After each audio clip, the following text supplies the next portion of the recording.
Hello and welcome to the preview for the ECB rate decision and accompanying press conference. So in terms of the rate decision itself at 12:45 PM London time, this is expected to very much be a non-event, with all three key rates expected to remain on hold.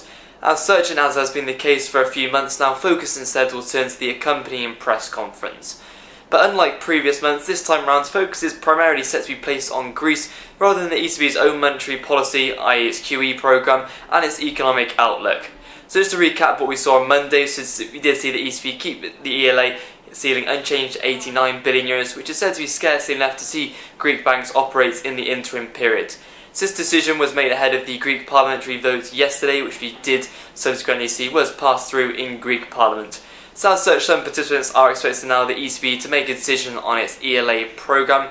So do note this could come out at any point during the day. So as is always the case when the ECB does make an ELA decision, it's often leaked to the newswires via sources, and there's no formal announcement by the ECB themselves. But in terms of timing, the ECB themselves may choose to wait until any decision on Greek financing, or bridge financing that is made by the EFSM. This is one thing that ECB very much could just wait to see, just so they can assess how much Greek banks will actually be required in order to operate on an interim basis before the bailout finally does get organised.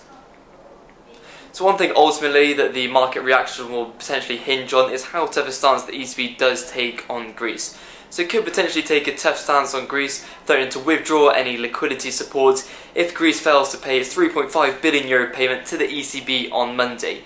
However, given that it is the ECB's interest to ensure financial stability, a lot of analysts are expecting the ECB to be relatively dovish and supportive of Greece. So a couple of measures they could potentially implement is it could reintroduce the waiver on Greek bank collateral, and they could also increase the upper ceiling for Greek T-bill issuance, both of which would be relatively positive.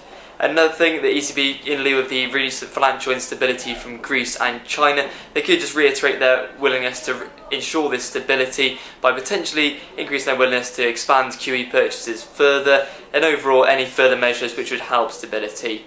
But nonetheless, in terms of the September 2016 deadline for the QE purchase programme, this is very much expected to be kept on hold. So again, just to recap, Greece is very much expected to take the centre stage, with less focus this time on the ECB's QE purchase programme. And as I did already mention, all three key rates are expected to remain on hold. So that's all from me, and thank you for watching.